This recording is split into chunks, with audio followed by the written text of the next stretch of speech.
What's up, confessors? Yes. We are a little late than 10:30, but we're also especially late because we're supposed to be here at 10. But y'all know we had to drop the tea on DNAKK's dinner page because Jocelyn got arrested, and it was a big mess.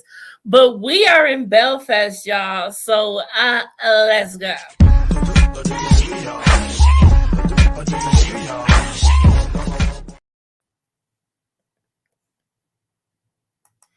All right, y'all. Let's get into it. Let me bring my girl on up here, Miss DNAK Christina. What you eating? French fries. Homemade French fries. Damn. I like that. Okay. Okay. Well, Mm. we have some things to talk about because Ooh. we are in Belfast. And yes, I finally get to wear the freaking bracelet that I've been wanting to wear forever. But we are here. We are here. And so let's get into it because when the men got oh my bad. When the Suns got to Belfast, they were not welcomed all by the good ones. Everyone has been preparing for Sam Crow to get to Belfast. Jimmy's been preparing, Father Ashby's been preparing, Moraine's been preparing, O'Neill and McGee's been preparing with Jeffrey, and it's just been a big old mess. So Sam Bell, who is the Irish charter, who has welcomed Sam Crow with open arms, first and foremost, they try to, you Mm-hmm. know.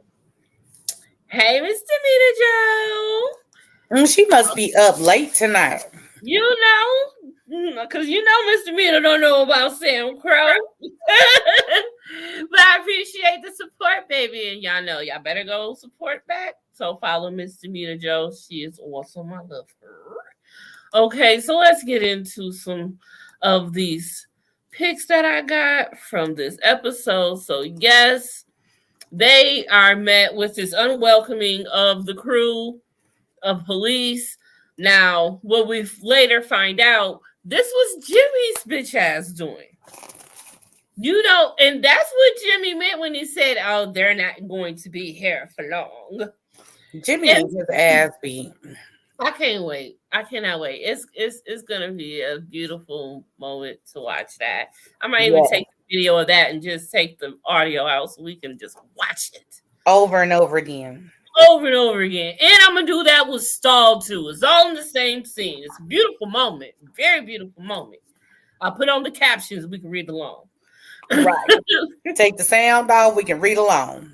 Right. So they come through this beautiful island, and they did not go to Ireland. They had to make North California look like this. They're still in North California, and I'm gonna read about that at the end about how that all came to play. So another fun thing for me was Tig got his license taken. So now look Oh, poor Tink up Tink. from jail.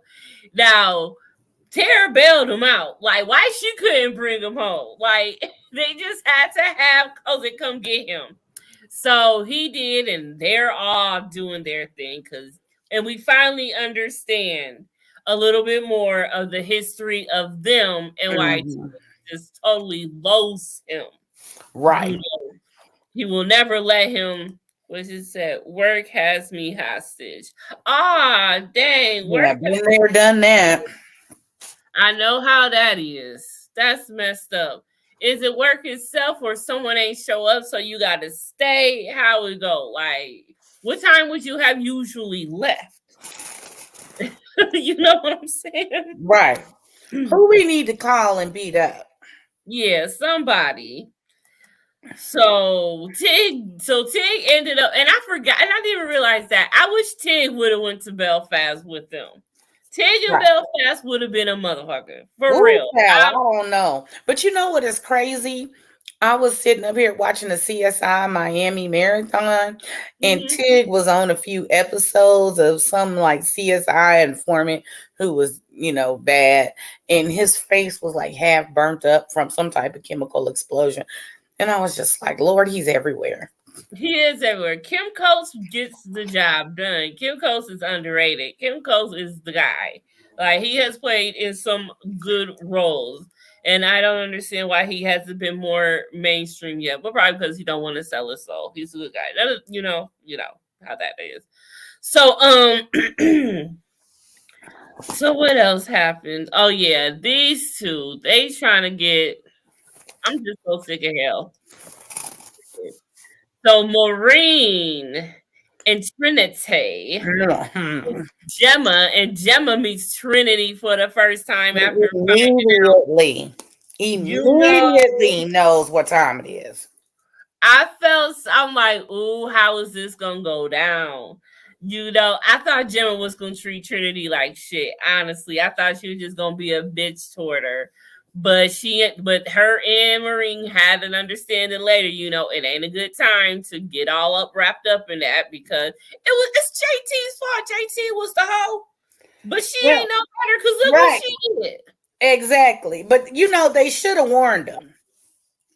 Shoulda, shoulda. But see, wait, should have warned who though? Jackson Trinity. That's the thing. See, I don't understand. Everybody's so hot in the ass, just like they fucking parents. Well, no, because I do understand. Because, like they said, had they told him, that would have been a whole nother thing for him had to deal with when his focus does need to be on getting Abel back. His focus wasn't on getting Abel back. His focus was getting some ass, and he should have been told that the girl was his half sister. Well, eventually, you see, they do. They had to. Eventually, he But do find it out. could have been too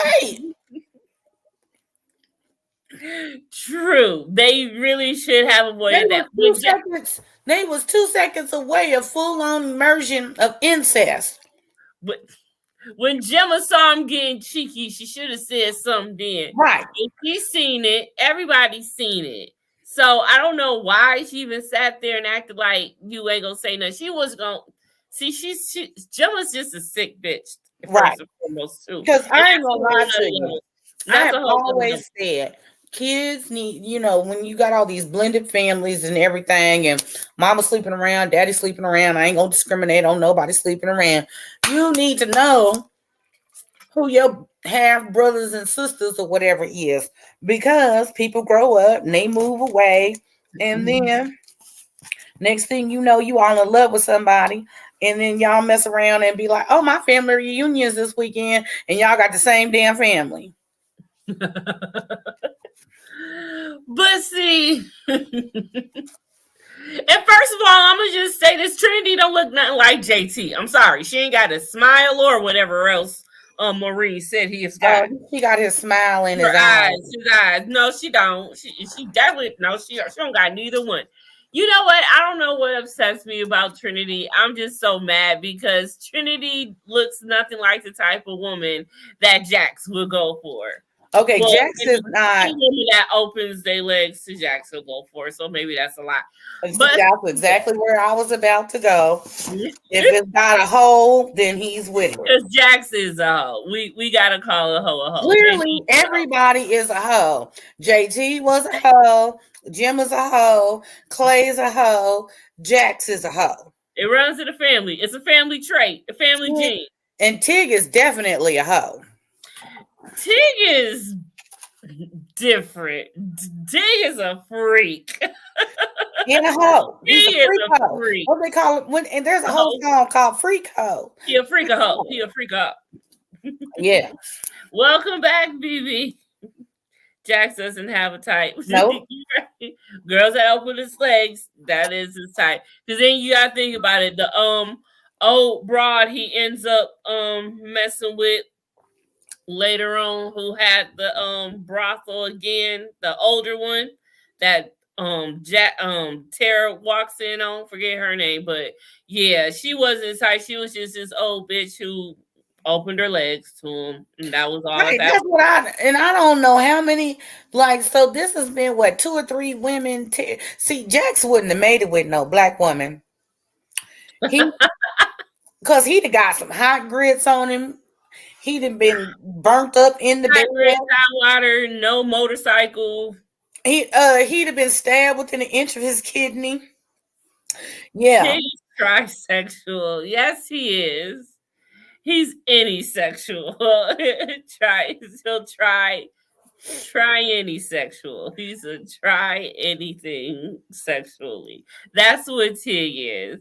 But we grow to love him for it, and we gonna accept him. So another thing that happened this episode was we find out that little Miss Layla is pregnant with Opie baby, and she ain't trying to keep it. So first of all, she comes up to comes up to Tara, and Tara says thank you for hitting Ema, the whore that Jack screwed. And so then she proceeds to ask her, can you help me? I need to get rid of, this little bunny oven, and I'm not trying to have it on papers, no insurance, and all that crap. So Tara's like, I'll hook you up, and then there was something that Layla had said to her that made her start thinking. So now you've got Tara thinking throughout this whole episode, should I, would I, do I need to, what do I need to do? And yeah, it's like a number of events makes her feel like, man, should I? And at that point, I felt she should have too. She should have. You know what I'm saying? She should have. I am definitely pro whatever you need to do for yourself. But just like the lady that was talking to her, the old hag in the school that she worked with, girl, she ain't even thinking about Jax right now. She said the mother is unsure of her future. You know what I'm saying? Like, anytime you got to be all like that, then that's probably not the best option for you. Probably not. Hold up 1 second. I'm here, but I'll be right back. Yeah, probably not. That's not the best thing you want to do. And so, and you see her contemplating at the beginning of the episode, where she's just sitting in the chair looking at, the empty crib of Abel's and everything. And so she's been wondering. And you know what? Even though Tara is not responsible for Abel's kidnapping, if I was in her shoes, I would still feel guilty because it still happened while he was in my care, even though I couldn't do nothing about it. But still, he was in my care at the time, and you don't have your son. So how can I go around in life being happy and, when you're feeling this, not having your son? So I'm glad she didn't go and she did stay, but she had to for work. So that was what it was. So Maureen catches everybody up to speed on everything. She lets them know that she doesn't know where the baby is, but she knows who does. And you need to get in touch with Ashby and all of this stuff. So they're trying to get the ball rolling on who they need to get to. That was not Opie's baby. That woman was still a performer, not using protection. That could have been anybody's baby. It could have been, but I like to think it was Opie's. Okay. Well, you know what they say: "Mama's baby, daddy's me." Can we just? Yeah, I just want to crush my hopes and dreams. Okay. No, I'm just saying it's a 50-50 chance, or true. Or 25% chance, depending on how she was getting around. Who knows? Tis true. So back in Charming, this motherfucker again. Oh God, I'm so sick of him. I'm so tired of both of them. But Hale has Darby some money because he wants him to take care of Lumpy, who won't sell his shop because that's the only shop that needs to be sold for Hale to be able to operate on that block so he can have control, because it was 4 I think he said 4 stores, and Lumpy's boxing is still the only thing that hasn't been sold. So he gonna order, give Darby some money to go do it. Darby goes and he tries to have the conversation with Lumpy, because obviously you see that they know each other and they have a history. Right. So he wasn't trying to do that zoo, but Lumpy told him, like, I'll retire when I'm dead. You're going to have to come back after hours to do what you got to do if that's what you feel you got to do. Right. And so Lumpy wasn't holding nothing back. So he was just like, it is what it is. I'm too old for this shit. And I feel him on that. Right. But then the boy was like, well, if it ain't going to be me, it's going to be somebody else, which I think is just retarded. I don't understand what's up with old boy and his, need for speed with his little real estate venture or whatever. He just want to fuck with the sons too. Right. Just want to be in charming, all up in the mix, trying to start some shit. And that's all he want to do. Like, an enemy for life is what they got in him. Point blank, period. So back in Belfast, Maureen and Gemma decide, of course, that we ain't gonna tell Ashby shit. We gonna keep it to ourselves. And then look who shows up. Little Miss Fee and cute Carrie Ann. She's so cute. And, Chips hardly barely ever sees her. And so he was very happy. You don't ever see Chips light up like this, really, throughout the show. But when he sees his daughter, you can see the love. And, and I was even surprised and shocked when Fee kissed Chips on the lips. I was like, really? Now you want to kiss him on the lips? You wanted to do all this other stuff when you had showed up last time. And it's like, no, bitch, I don't like you. I don't trust you. So, and you see Gemma don't either. You see Gemma giving her the side eye. Exactly. Gemma gave her the side eye like, bitch, I know who you is. I know your name. And I know what you about. And like Gemma said, it's like, there's not many women she's scared of, but she is one of them. And I don't know what Fee, I want to know what Fee really been doing, because for Gemma to be scared of you, that says a lot. Just saying. So after Darby bails on Hell, he has this Hector do it. He's the leader of the Cala whatever. And, he got a chip on his shoulder already because the sons don't kill his guy. So he comes into so he tries to do that. He went into the police station. No, the sons killed my guy, whatever, all this stuff. And ain't no one doing nothing about it. So Hell knew where to go. Like, Hell knows when to go low. He goes low. And that's the lowest he could go at that moment. Like, he was desperate. He was desperate. Because he just knew Darby was about that life. And Darby's like, get yourself another rich boy, because I ain't the one. Right. So you see these two getting closer and closer, and Murphy's just like running along. So Tara goes to Murphy to ask her where she can tell Layla to go. And she tells her, she was like, but Tara don't know. She from the area. She know who was the hookup doctor back in the day. She probably ran there a few times when her and Jax was kicking it. This is just a filler scene, because I wouldn't dare ask the enemy nothing. Well, she's not the enemy at this point. She don't help Gemma get away and escape at this point. Like, she's an accomplice. I still wouldn't go to her about shit. Well, shit. Well, I wouldn't ask her where I could buy crayons. Well, technically, she's not buying the crayons. Layla is. Well, I wouldn't ask her where to tell my friend to go buy crayons. Oh, shit. Okay. Well, she gets the information. She thinks it's Tara who's actually trying to get the abortion. And Tara's like, Then again, she's like, nope, you're unsure. And that's why she feel like, look, I just thought it was you. And shoot, I would have thought it was her too if I was Berkeley.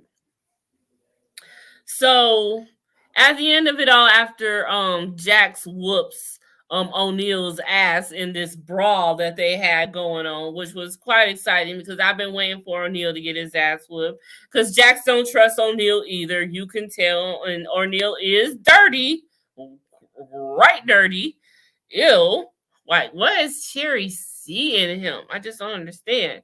So, anyways, he goes and drops little Miss Trinity off or whatever, and he meets up with Father Ashby, and that's when Father Ashby tells him about Jimmy, and he lets Jax know, like, look, we can't do nothing because it's gonna cause chaos, but if you do it, it ain't gonna be so bad, you know. So Jimmy was gonna try to get Jax to get Father Ashby anyway, but Father Ashby's like, I got you. And see, Jimmy, all this stuff Jimmy been trying to do is trying to prevent Father Ashby and Jax from having this very conversation they having right now. So Jimmy is screwed at this point. There is nowhere for him to hide. Like, he is done at this point once this conversation was had. Dina chose violence today. Love it. Girl, if only you knew. Right. So I'm still mad about this damn internet, but okay. So after they poach Fee for all this information, you know, they go and give her shelter. They take her back. That's when Jax had met up with Kellen right there. I just had that in the wrong order. So that's when Father Ashby tells Jax, like, look, I know where your son is. Your son is safe, whatever, and all this jazz. But I need you to do this. And then if you do this, I will make sure Abel goes home to his loving father and all of this stuff. Just promising the world. But exactly when he's telling them that, the camera's cut to the black market orphanage, which is exactly what it is, a black market orphanage. And you see a couple, a loving, beautiful white couple just holding Abel in their arms. And they're just smitten with him and just happy and ecstatic and excited. He is a cutie pie. Yes. And so, and that is how that episode ended. And I'm like, oh my gosh, no. I'm like, is they really about to let this baby get adopted and Jax have to go on? Like, it's even it's like another layer being added. You know, like, finally found out where your child is. And now this is being added on top of that. Once you find out, oh yeah, he's here, but now he's gone. He's with a family. And it's just like, dang, can my boy catch a break? Right. Can he catch a break? Please. I mean, jeez. My goodness. Okay. So yeah, so that is how that episode ended. I did have something I wanted to show, and I forgot to download it, but we gonna do that. So this was something I have found on YouTube. Hold on, oh no. Oh, I just gotta download it. I did email it to myself. Okay. Let me do this real quick. Do.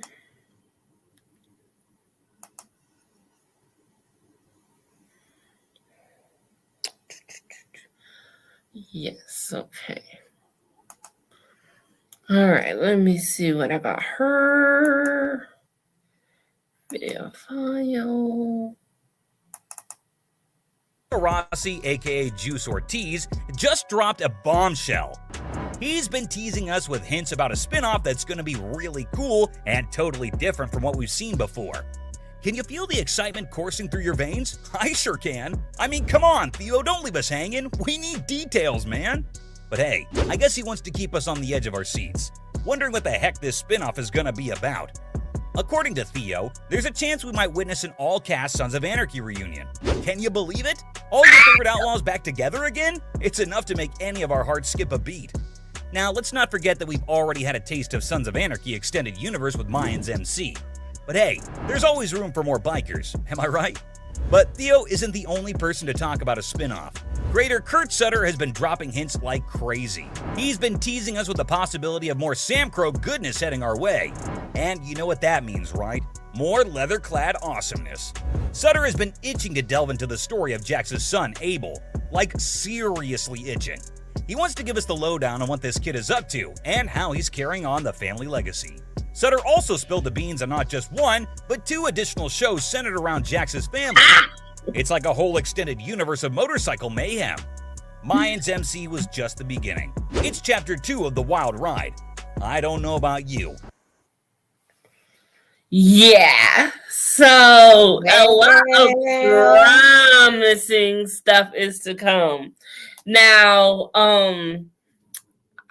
still not sure about the first video where I said there's a whole entire plot ready, but there's something brewing. Whatever it is, something is coming, y'all. So we just have to be patient and we gonna get there. But I don't know how Jax is going to reprise himself. Maybe if it shows like back in the day type stuff, I don't know. But I'm here for it all.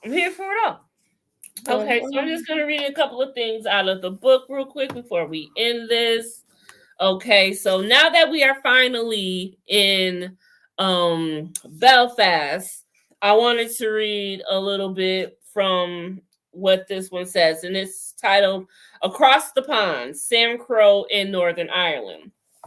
So, and of course, it is the luscious picture of Jax right here. Yeah, he's lovely. Okay. So it says, by the end of season 2, the world of Charming was firmly established. Thus, Kurt decided it was time to expand Jax Teller's worldview and dig deeper into John Teller's past outside of Sam Crow Clubhouse. For season 3, Sutter crafted an ambition arc that takes Jax to Belfast, Northern Ireland, to find his kidnapped son, Abel, and make good on his promise to Agent Stahl to deliver Jimmy O and his IRA contacts in exchange for leniency on the club and Gemma. Because you got to realize Gemma is still basically kind of on the lamb. Because we don't do flashbacks on the show, which maybe hopefully they'll do on the next show that starts. That way Jax can reprise his role. Okay, because we don't do flashbacks on the show, Sutter says of the storyline's origins, I knew I wanted to reveal the history of John Teller through the experiences of other people as I went into the back half of the series. I love that season, Kurt remembers fondly. I just love being able to reveal the relationship John had with Father Killen Ashby, for Jax to find out who his father was as a man, and that he had this kid, Trinity, played by Zoe Boyle. Sorry, Zoe Boyle, for talking shit about you. And she was flawed. Also, to understand, at the end of the day, the truth that Gemma was just a woman scorned. It reveals so much that we needed to know. So, does that mean that possibly because of JT's thing in Belfast, could that have been why Gemma got with Clay? Yeah. Could that be how that happened? Could be. Because it's one of those things which came first. Which came first, the chicken or the egg? It's kind of like one of those things. Who cheated first? True. Was Gemma and Clay had something going on? Then he went over to Belfast. But I mean, we already had established one point in time that Jax was like, what, 28 or 29 or something. And this girl is what, 22, 23 or whatever it was. So, yeah. So who cheated first? Who cheated first? That is a good question. But then there's another question that just came into my mind. Why does Jax have more questions like, Mom, how did you end up with my daddy best friend? You know? I'm pretty sure that was asked and answered long ago, because it when we start with season 1, it's pretty obvious that Jax and Clay have already established some type of rapport and relationship. It's not like him and Gemma got married or got hooked up together last week. right? So we already, because now we already saw on the thing that the book was written like 3/15/93, and so then we got a regular, remember we did the math about how old Jax was and all this, that, and the third. So I think that he was young enough to kind of grasp to Clay a little bit as needing a father figure, and that's who Gemma leaned on after JT passed away, and she was a grieving widow and all that crap. So yeah, so I think and then so long before we got to where we got to the opening scene of season 1, I'm pretty sure that was the case. BB says Gemma was more than a woman scorn. Yes, the infidelity led to JT's passing. Gemma is the best character in this show. I understand the premise, but without Gemma, there is no show. And that is true. Without Gemma in her box, there is no show. Right. Her hot box. Her hot box, whatever it want to be. Well, it was dry and then it was hot. Could that had ever been a thing, and when was that talked about and established? So I just thought about that. Okay, so it says when Sutter told Charlie Hunnam about his intentions, the actor was pleasantly surprised. I thought that going to Northern Ireland for many reasons was really fascinating, Hunnam says, but I thought the most interesting aspect was to show that this isn't just an American phenomenon. Motorcycle culture is one of America's primary exports in terms of cultural identity that is alive and well in other parts of the world. Just in the scope of the show, Hunnam continues, we gained a little momentum. The little town of Charming is a corner of the world that was fascinating, but to widen it, introduce a breath of fresh air and a whole set of new charters. It was really smart idea of Kurt's to do at that point in the show. Despite the support from FX and rising viewership, traveling to Northern Ireland for location shooting, even for 4 episodes arc, wasn't a possibility because of budget constraints. So Sutter and his production team set about bringing Belfast to Northern Hollywood. So that is in fact Northern Hollywood that they are in. I actually thought this whole time they went to Ireland. I thought they were shooting on location too. You couldn't have told me no different until you read it out the book. Yeah, so I was like, okay. But I mean, hell, they can take a set and make it look like the streets of New York, so they go with it. Yes. They talk about this is just something that was read. I don't know if I'm reading it out of way or not, but I don't think so. So this is just some little note on the side, like a cliff note. And it says critical response. It says Sutter admits at the close of season 3, he was surprised by the criticism level at the arc. Initially, the season wasn't embraced as much because people came off the first 2 seasons with an expectation of what the show was. And that was me. I have to admit, that was me. And suddenly they felt like I was throwing in another show. It's interesting. But I haven't had that experience with anyone that watched it off season, meaning anyone who had watched it on Netflix. John Landgraf said with season 3, you almost have to watch it like it's a movie. If you watch it all together, you understand the power of it and how it is important to the mythology of the show. Mm-hmm. And that is true. That is true. And, it is just like, and even this is Kurt's favorite season, he says. And of course, it should be Charlie's as well, because he got to work with his people, really, and all of that. So they also talk about the music. And, they changed the whole entire theme song for when they're in Belfast. And this is the Forest Rangers, Katie and the Forest Rangers. They did all of this. Like, they are really an amazing band, and they do a lot of good music for this whole entire series. And I just wanted to give a shout out to them because they are bomb. Okay. Okay. And there was one more thing I wanted to read. What's that? I lost my place. Oh, okay.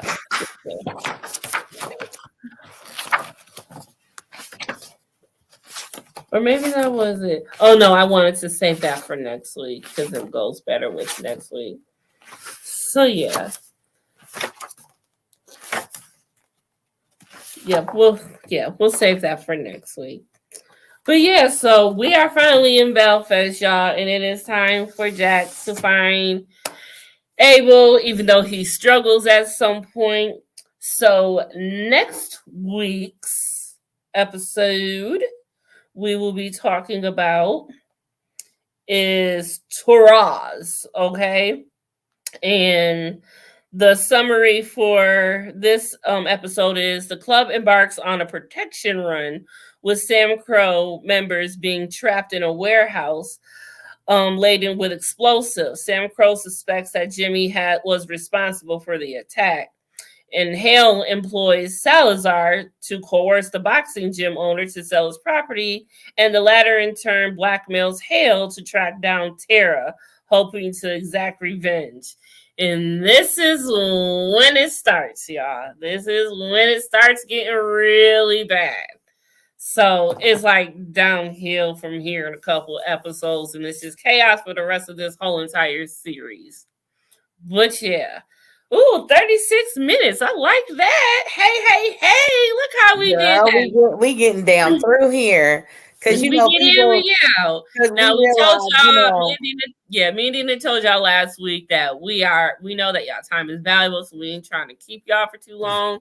So we are about to start trying to make our lives 45 minutes or less, okay? We trying to get in and get out. We ain't got time for all of that. We just here to do what we got to do, okay? Right. And that's what we did. All right. So y'all know tomorrow is what? Tuesday. Yes. Okay. Wednesday is Mayans, so we will be back. I will be doing Mayans Wednesday, but tomorrow we will be on Dina's channel doing Bad Boys Texas, and I think I'm about to watch that right now. No, I'm about to watch The Idol first. No, I'm gonna watch it tomorrow. You know, I gotta watch it right before, so my brain is on point. On point. Yes. Yeah. So make sure y'all come back tomorrow night, and we will get into Bad Boys Texas and see what they have to offer. And you never know, we may have some more. What's gonna happen between now and tomorrow. Himself and her situation, and I really need to wake up and see that Ballistic has been put in jail, because why he hasn't been arrested, I don't know. Right. I don't know. But thanks for watching, y'all. We are out this